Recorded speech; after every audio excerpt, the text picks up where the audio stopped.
Bom dia mais uma vez. Vamos pegar o nosso boletim. Temos o privilégio de compartilhar com vocês essa palavra maravilhosa, esse evangelho que é vivo e eficaz. Vamos ler juntos Romanos 1,16. Okay? Pois não me envergonho do evangelho, porque é o poder de Deus para a salvação de todo aquele que crê, primeiro do judeu e também do grego. Paizinho,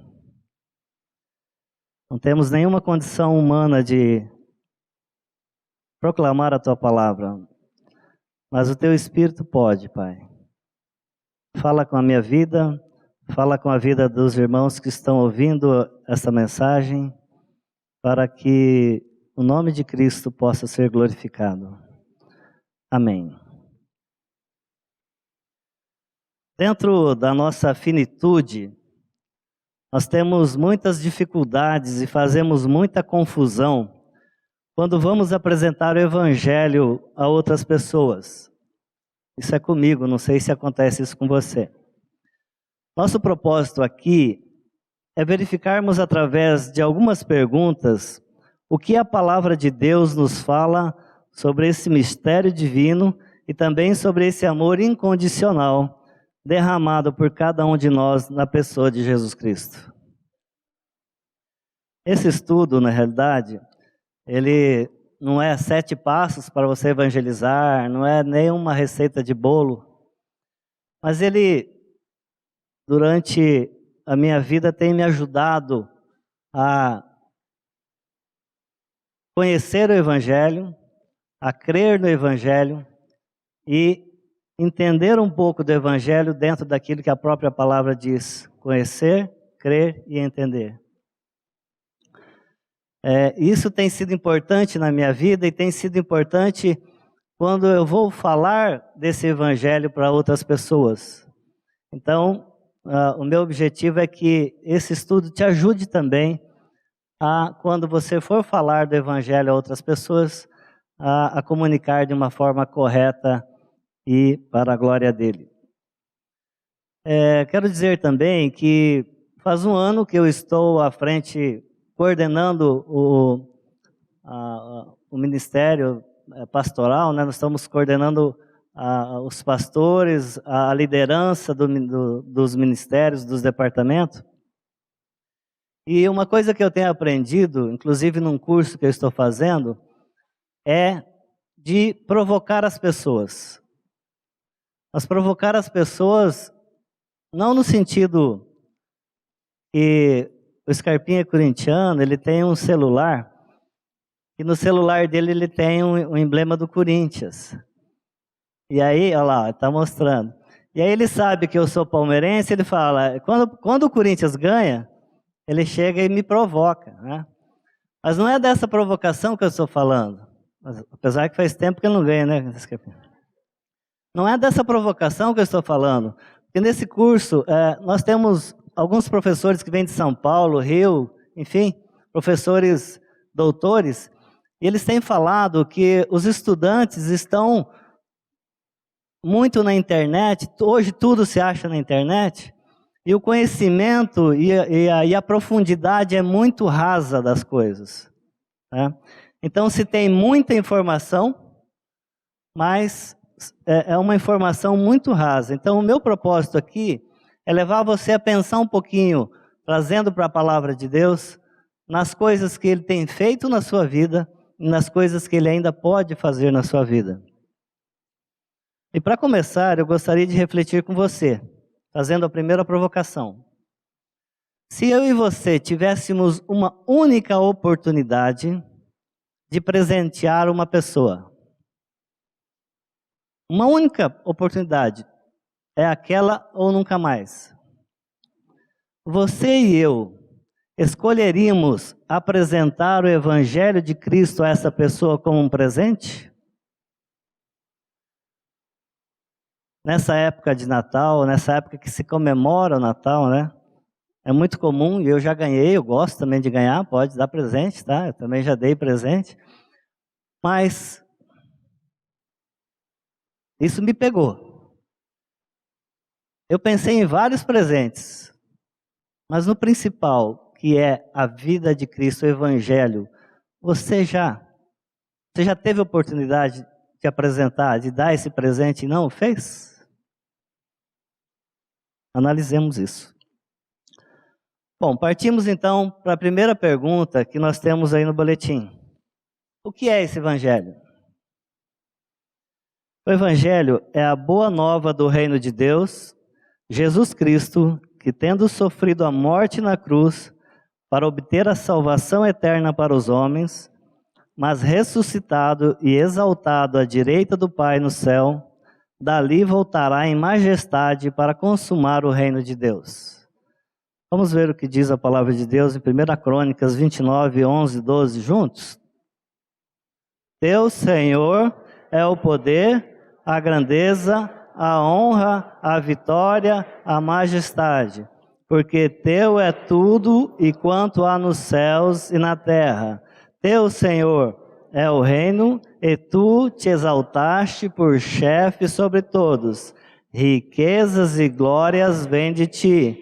Tu dominas sobre tudo, na tua mão há força e poder.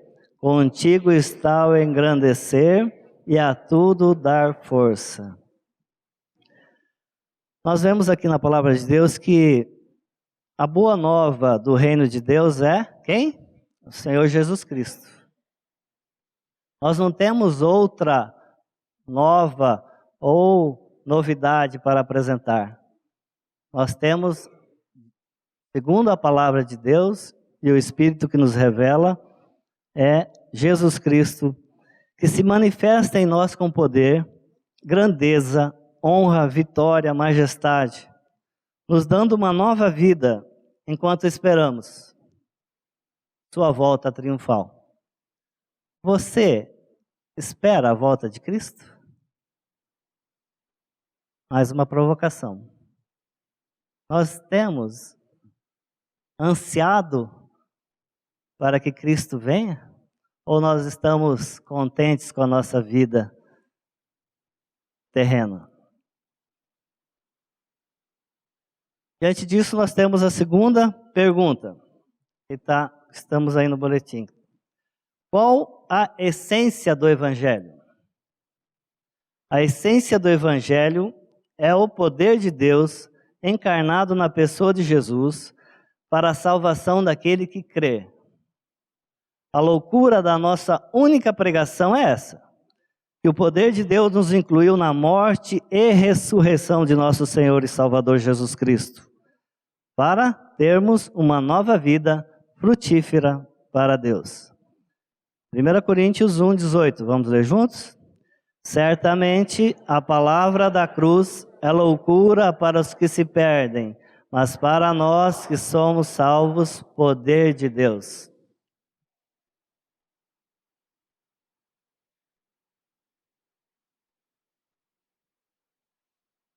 Se você for analisar o texto de 1 Coríntios, nós temos uma questão bastante interessante aqui.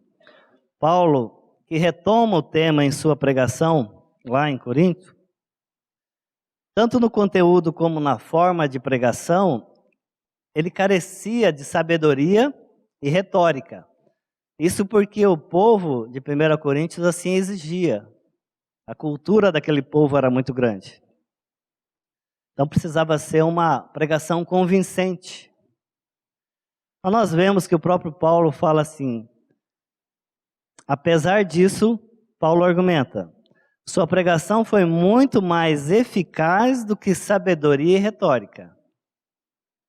Ela foi acompanhada por uma demonstração do poder do Espírito Santo, provada pela conversão dos próprios coríntios. Paulo acrescenta que isso aconteceu para que a fé dos coríntios pudesse apoiar no poder de Deus e não na retórica humana, não meramente na sabedoria humana. E aí vai uma outra provocação para você.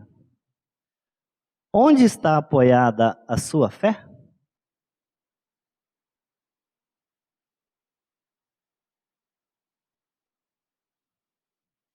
Podemos partir para a terceira pergunta do nosso boletim.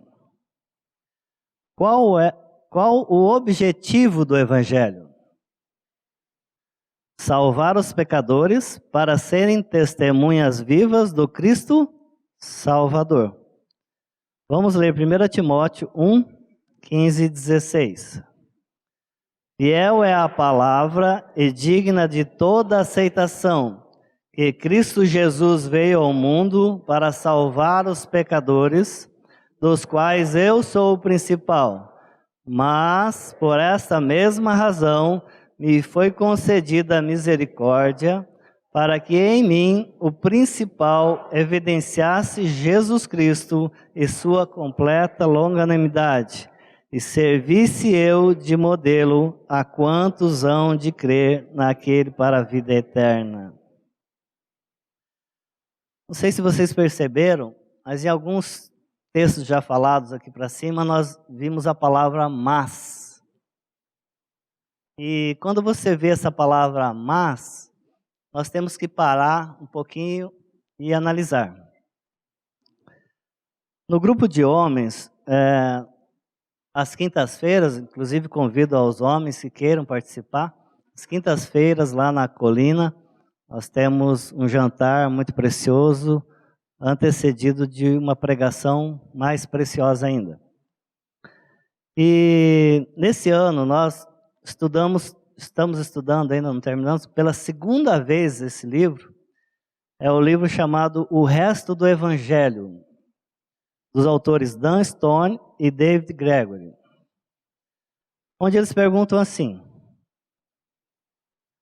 como você vive depois do mas? Sim, eu sou uma nova criatura, mas...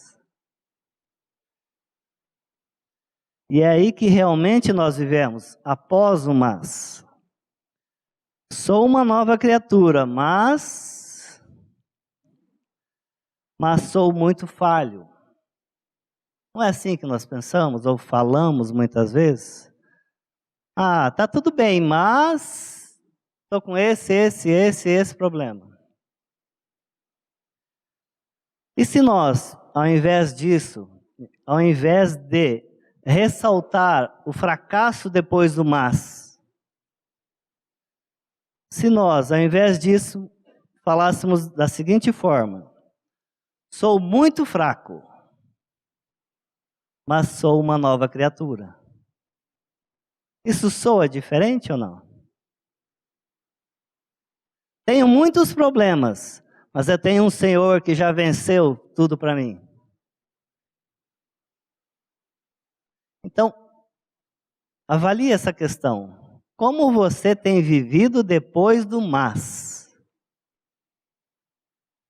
Eu tenho vindo à igreja, participado lá, mas ninguém me cumprimenta, ninguém liga para mim. Se a nossa ênfase for essa, cuidado, nós podemos cair num buraco sem volta, né? Sendo que o Cristo já nos deu uma nova vida para que sejamos frutíferos, sejamos usados pelo Espírito Santo para glorificar o seu próprio nome. Será que nós podemos tomar posse dessas palavras de Paulo, igual ele fez lá em Coríntios? Porque é um privilégio, pelo menos eu vejo assim, é um privilégio que nos está proposto depois do mas. Vamos voltar para o texto aqui. O texto é maravilhoso, tanto na primeira parte como na segunda. Vamos aí de novo, 1 Timóteo 1, 15, 16. Fiel é a palavra e digna de toda aceitação, que Cristo Jesus veio ao mundo para salvar os pecadores, dos quais eu sou o principal. Mas, por esta mesma razão, me foi concedida a misericórdia, para que em mim, o principal, evidenciasse Jesus Cristo, a sua completa longanimidade, e servisse eu de modelo a quantos hão de crer nele para a vida eterna. Vocês perceberam aí? Tem duas partes importantíssimas. Sem a primeira, nós não conseguiríamos a segunda. Ele nos deu a condição. Como você está tomando posse dessa palavra? Como você está vivendo depois do mas?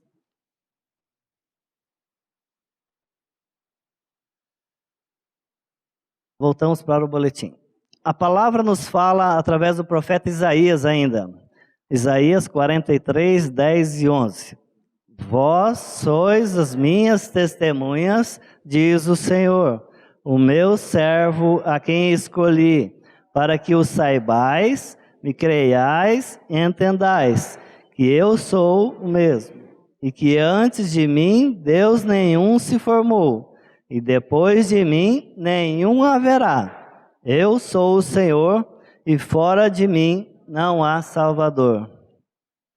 A obra reconciliadora de Cristo Jesus na cruz foi exclusivamente para salvar o homem dele mesmo para uma nova vida para Deus. Eu, no começo da minha vida, pelo que me foi passado, eu conhecia o Cristo histórico que tinha morrido por mim. Mas isso não fazia muito sentido e é muito cômodo. Cristo morreu por mim, tá bom, né? Mas, aqui de novo, tem mais coisas. O porquê que ele fez isso? Porque ele precisa de glória? Porque ele precisa que a gente fique glorificando, louvando ele? Não. Porque ele nos deu novamente o privilégio e a condição de sermos novas criaturas e influenciar o nosso vizinho, o nosso amigo do lado. Ou inimigo, né? Porque a palavra fala, nós temos que amar os nossos inimigos também, né? É difícil, nós não conseguimos. Por isso, muitas vezes, nós ficamos brigando, tentando, e não conseguimos, desistimos. Mas nós temos um advogado, nós temos alguém que está ao lado do Pai, intercedendo por nós e por cada um de nós. Vamos ler Colossenses 1, 13 e 14 também. Ele nos libertou do império das trevas e nos transportou para o reino do Filho do seu amor, no qual temos a redenção e a remissão dos pecados. Aleluia. Ele nos libertou verdadeiramente, certo? Ou não? Podemos tomar posse dessa liberdade que ele nos deu, através da sua palavra? Porém, nós vemos hoje, dentro desse conhecimento raso que as pessoas têm, e que muitos que usam os púlpitos das igrejas têm, de influenciar as pessoas de uma forma errada. Eu queria contar uma pequena história aqui, e aproveitar que nós temos aqui, estou vendo a Carol, né? Carol está aí, um projeto missionário. Nós vimos aqui o Manuel, a Eriquinha, eu vejo meus filhos e alguns filhos de vocês também, que participaram de algumas viagens missionárias. Né? Tivemos muitos problemas nessas viagens, mas tivemos muita alegria, muita transformação de vida. E vou contar uma pequena história para vocês, uma viagem lá no interior da Bahia. Nós ficávamos numa igreja, né? E durante o dia, de manhã, nós tínhamos o nosso trabalho devocional, trabalho interno, limpar banheiro, inclusive, muito bom, organizar as coisas, né, Carol? E à tarde, normalmente, nós dividíamos os grupos, né? Um ou dois adultos, e nós tínhamos bastante jovens, adolescentes que iam com a gente.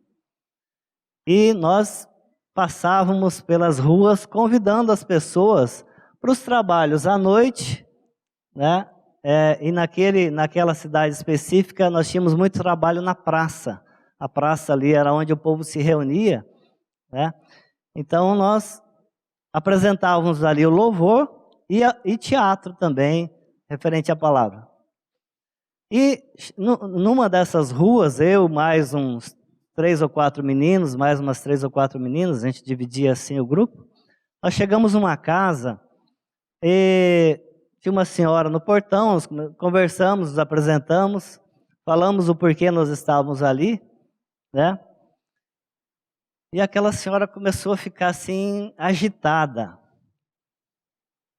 E na hora nós não entendemos, mas o povo do interior gosta muito que quando você chega na casa, te convidar a tomar um café. Só que nós tínhamos muito trabalho ainda para fazer, mas mesmo assim o Espírito nos levou a dar um pouco de atenção àquela senhora. E nós entramos na casa dela, e ela nos serviu um café, foi muito gostoso. E aí daqui a pouco ela começou a falar algumas coisas, e nós vimos que precisávamos interceder e colocar diante de Deus. Apresentamos o Evangelho para ela de uma forma bem simples. Ela começou a chorar de uma forma demasiada. E falou assim: pelo amor de Deus, vocês podem esperar um pouquinho mais? Porque a minha filha está lá na loja, ela e a filha, e elas tinham uma loja na cidade. A minha filha está lá na loja, eu vou mandá-la chamar, e vocês podem esperar um pouquinho mais? Nós acabamos concordando com isso, e a filha veio, fechou a loja, tinha mais uma funcionária, veio junto.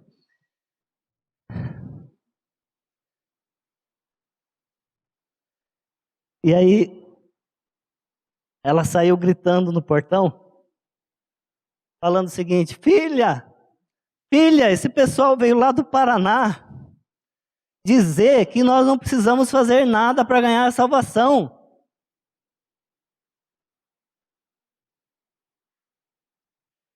Isso foi uma lição muito grande para mim, para as pessoas que estavam lá conosco. Não sei se a Carol estava lá, acho que não estava. Não sei se alguém tem aqui que estava lá.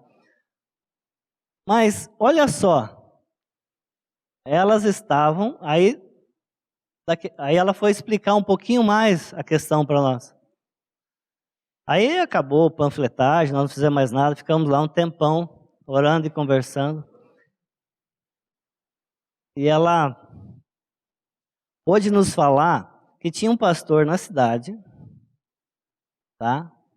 Que ia toda a semana na loja e deixava uma lista de coisas que elas precisavam fazer, senão elas iriam perder tudo e elas iriam ser amaldiçoadas. Gente, olha o poder que as pessoas têm sobre as pessoas da forma errada. E nós podemos nos regozijar ali com aquelas pessoas para o povo que nós entendemos que nas viagens missionárias a gente vai para ensinar, mas a gente aprende muito mais. E aí, nós vimos o agir de Deus através de uma conversa. Eu não estava preparado para aquilo, e muito menos aquelas crianças estavam preparadas para isso. Mas aí, a partir de então, todos os dias nós vimos aquela família lá na igreja local, nos nossos trabalhos, felizes e livres, porque estava sobre ela um jugo de pessoas, sabe, que usadas pelo demônio mesmo. Mas graças a Deus, porque Cristo, Ele é e Ele está disponível a todos. Nesse Esse 1 ano que eu estou aqui no ministério, na igreja, nós temos visto muita coisa e acompanhado alguns irmãos, algumas irmãs. E nós temos visto muitas pessoas procurando não sei o que, não sei aonde. Sabe? Acham que o evangelho não é suficiente. Mas o que nos diz a palavra de Deus em João 8,32? De cabeça todos nós sabemos. Conhecereis a verdade e a verdade vos libertará. Mas aí, gente, nós temos pessoas que utilizam do púlpito, utilizam de televisão, utilizam de vários meios, né, para enganar as pessoas e persuadirem as pessoas. E Michael Green, que foi organizador da série I Believe, Eu Creio, no prefácio do livro Eu Creio na Pregação, do pregador John Stott, diz o seguinte: boa parte da incerteza atual a respeito do evangelho e da missão da igreja, presta atenção nisso, boa parte da incerteza atual a respeito do evangelho e da missão da igreja deve-se, por certo, a uma geração de pregadores que perderam a confiança em Deus, perderam a confiança na palavra de Deus e já não se dão o trabalho de estudá-la em profundidade e de proclamá-la sem medo e partidarismo. A quem nós estamos ouvindo? Voltamos para o nosso boletim, pergunta 4.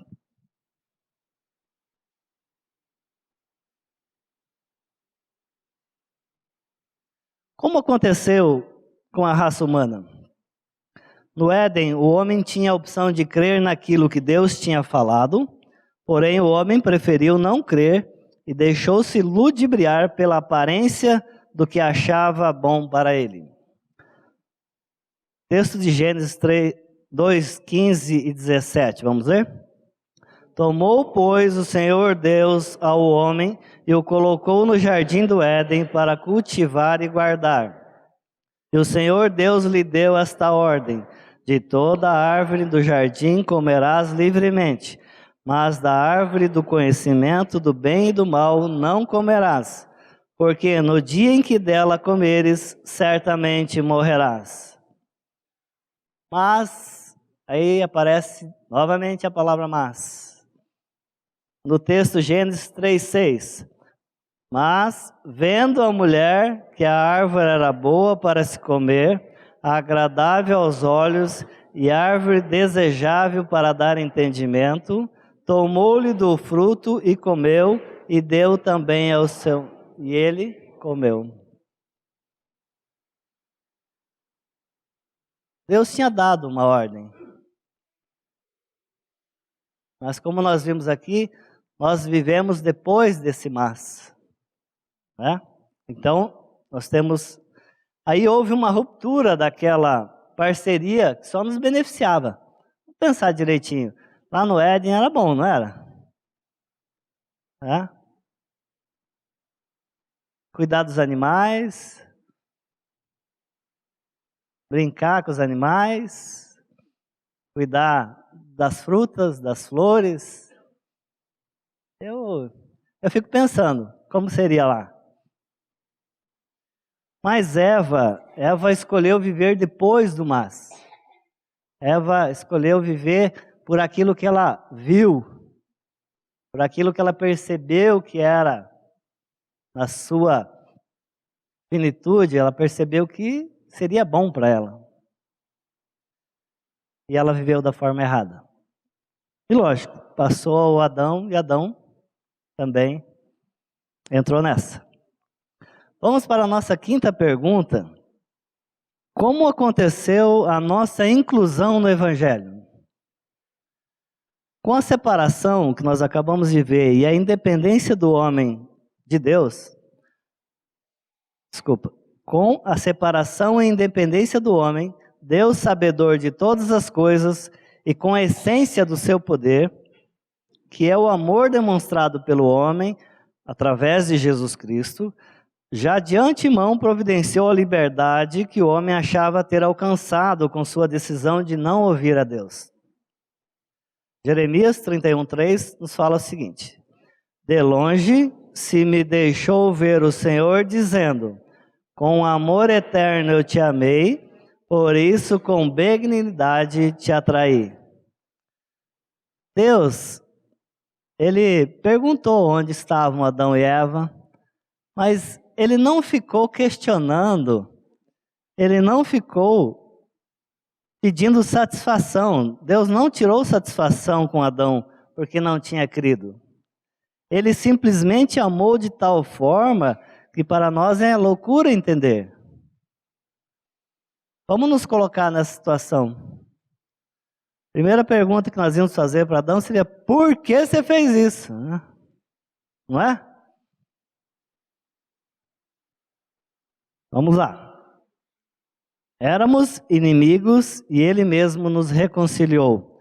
Colossenses 1, 20 e 22.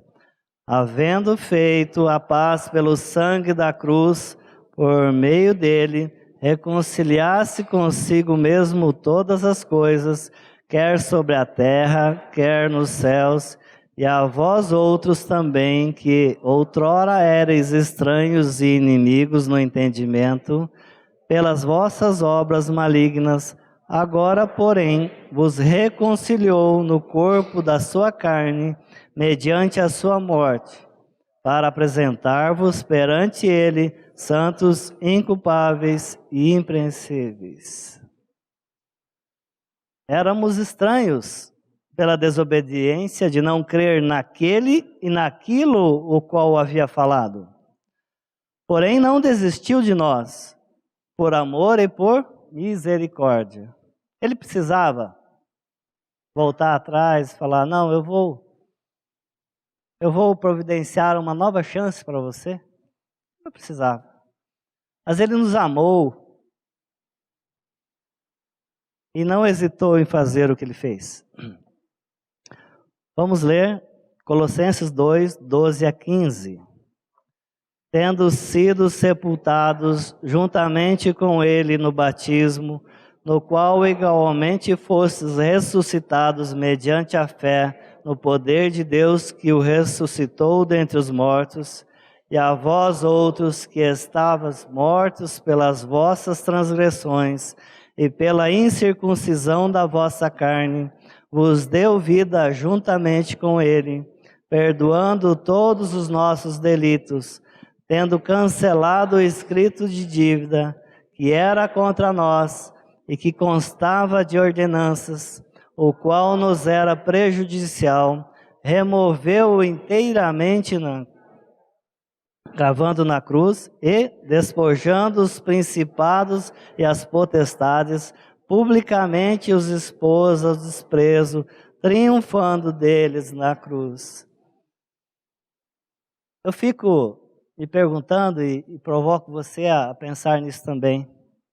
Como eu posso ficar indiferente a tão grande amor e misericórdia? Como nós podemos?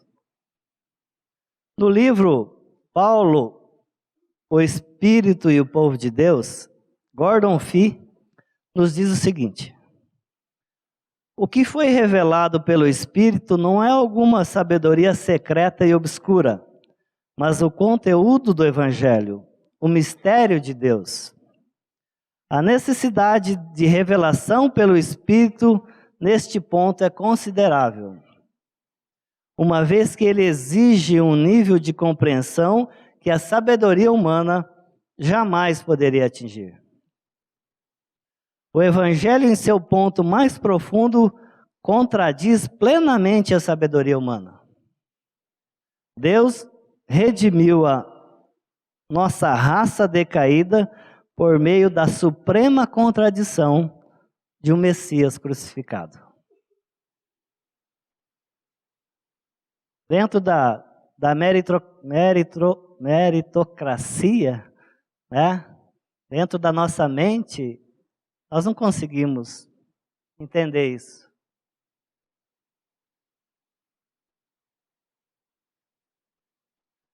Mas foi através dessa morte horrenda na cruz, Ele nos deu nova condição. A sexta questão. A quem o Evangelho está disponível? A todos. Vamos ler 1 Timóteo 2, 5 e 6. Porquanto a graça de Deus se manifestou salvador a todos os homens. Perdão, é Tito 2:11, né? Nós acabamos de ler Tito 2:11.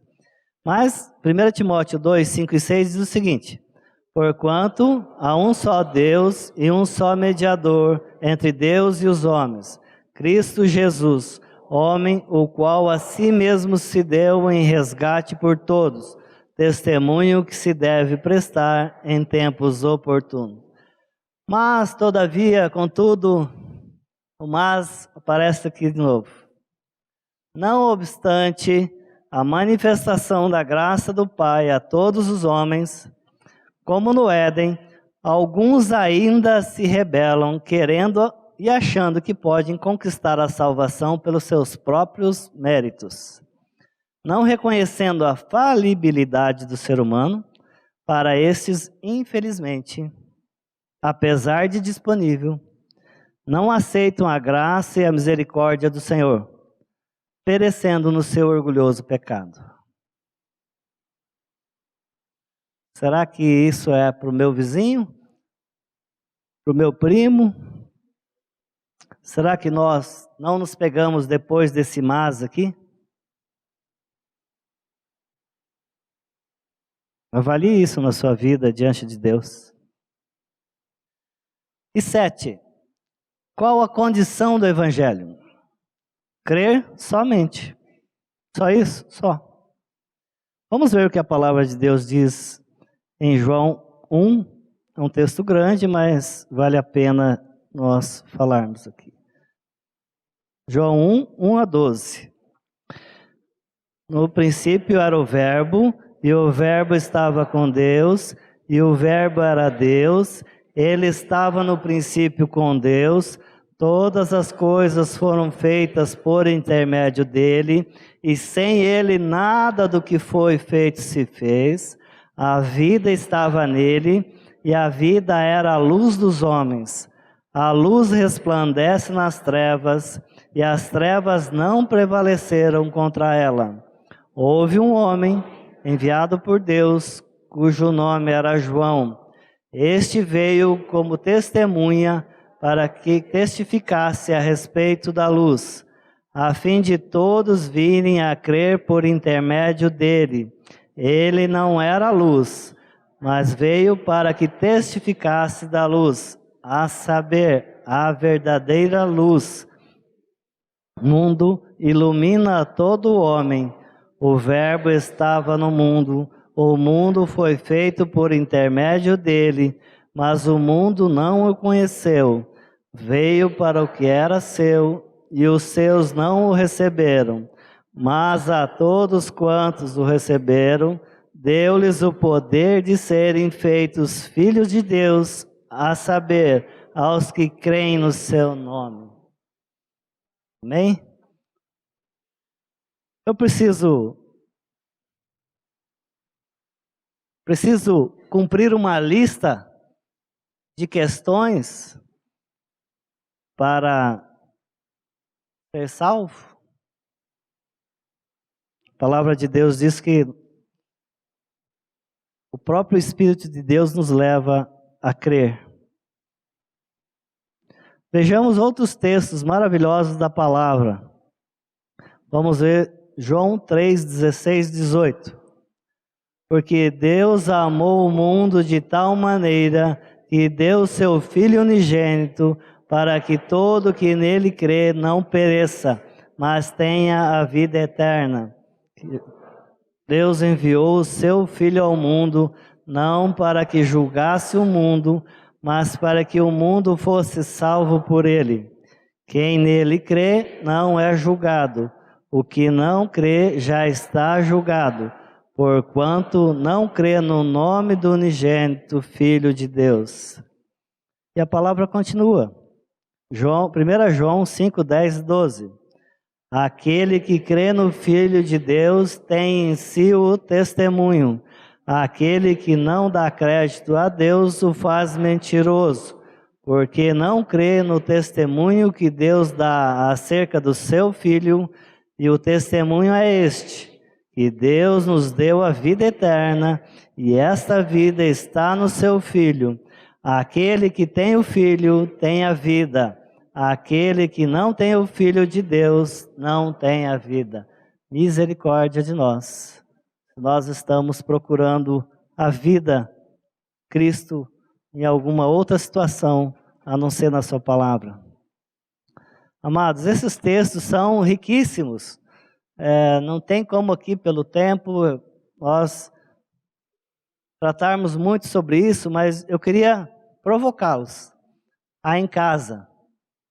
Né? Desliga um pouco a televisão, desliga um pouco as coisas do mundo, invista um pouco na palavra, invista um pouco em estudar esses textos que aqui estão, para que o próprio Espírito venha revelar em cada um de nós a sua própria vontade. Amados, aqueles que reconhecem sua falência espiritual, sua falibilidade como ser humano e a necessidade da graça e misericórdia do nosso Senhor e Salvador Cristo Jesus, podem usufruir desse amor sem igual. Ele já está disponível, ele está nos colocado graciosamente pela misericórdia do Pai. Eu e você queremos usufruir desse amor?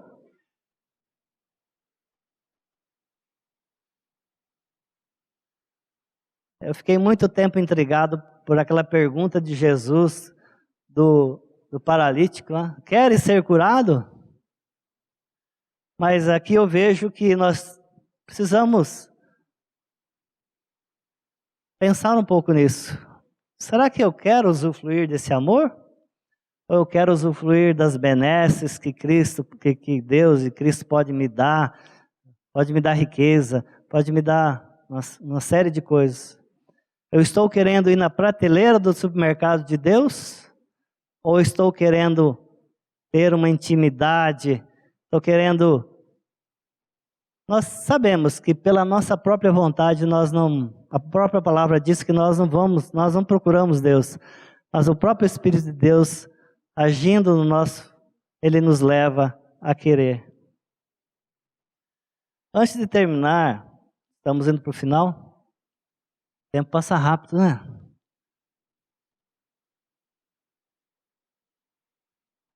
Eu queria pedir permissão para os irmãos e louvar a Deus por duas famílias dessa comunidade que fizeram muita diferença na minha vida. Porque se você conhecer um pouco da minha história, você vai ver que a eleição de Deus ela é plena. Eu vim de um lugar que era impossível. Vocês terem uma ideia, com 7, 8 anos, eu vivia, para quem é do interior, nós chamávamos de bodega. Aqueles bar, né? Onde, com essa idade, eu já jogava baralho com os homens e todo mundo armado. Hoje eu vejo que era uma tristeza. Então eu vivia numa situação bastante complicada e que hoje, olhando para a minha vida, eu vejo a graça e a misericórdia de Deus que agiu na minha vida, porque senão... Então eu queria louvar. Isso não é para engrandecer as pessoas, mas é para mostrar o amor de Deus agindo. Ele pode agir através de mim, através de você, para você tocar em outras pessoas. E com 11 anos de idade eu vim para uma cidade que eu não conhecia ninguém. Eu vim morar com meu irmão e de repente o meu irmão foi transferido para São Paulo. E aí eu fiquei naquele dilema. Volto para aquela situação. Naquela época eu não conhecia o Senhor. E uma família dessa comunidade, família do Natal Panic, eles falaram simplesmente assim: Hildo, você vem morar com a gente.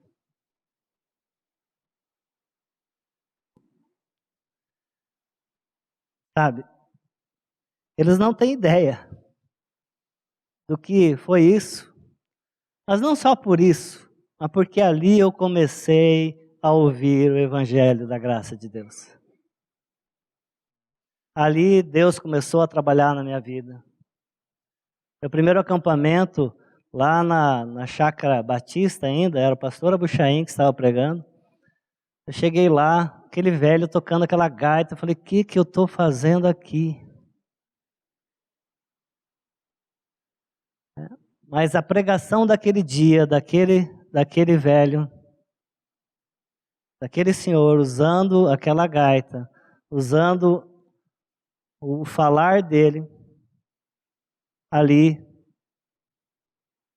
Deus começou uma obra na minha vida e tem feito até hoje. Então eu queria louvar a Deus pela vida da família do Natal Panic, que com certeza está nos ouvindo. Um abraço, Natal. Um abraço, William. Um abraço para toda a sua família. Perdão, gente. E outra família que me ajudou muito no caminhar é a família do Joaquim Scarpim. Ele também me acolheu de uma forma muito especial, me ajudou muito na parte profissional e demonstrou no dia a dia, no seu agir, tanto a família do Natal como a família do Scarpim, o Evangelho na prática. Por isso eu louvo a Deus pela vida de vocês. Muito obrigado. Perdão, gente. Mas o Evangelho, tenho aprendido que não dá para viver o Evangelho se nós não tocarmos nas pessoas. Amados, a palavra de Deus nos mostra que o Evangelho é a boa nova, é o poder e a essência de Deus para salvar todos os que creem em Jesus Cristo. E todos os que creem não têm vergonha do Evangelho. Pelo contrário, são testemunhas para a honra e glória do nosso Senhor e Salvador Jesus Cristo. Que eu e você sejamos testemunhas vivas desse Evangelho de Jesus Cristo para o mundo. Amém? A Livraria PIB Londrina procura selecionar cuidadosamente seus títulos e autores a fim de oferecer um conteúdo alinhado com o Evangelho de Jesus Cristo. Bíblias, livros de teologia, devocionais, literatura infantil, biografias, comentários bíblicos e muito mais. Dispomos também de um acervo de CDs e DVDs das mais de 5.000 mensagens ministradas na Primeira Igreja Batista em Londrina. Visite a Livraria PIB Londrina e conheça ainda mais. Livraria PIB Londrina, de segunda a sexta, das 13h30 às 18h. Endereço na Avenida Paraná, 76A, próximo ao Calçadão, bem no centro de Londrina. Ligue para 3372-8921 ou acesse o site www.livrariapiblondrina.com.br.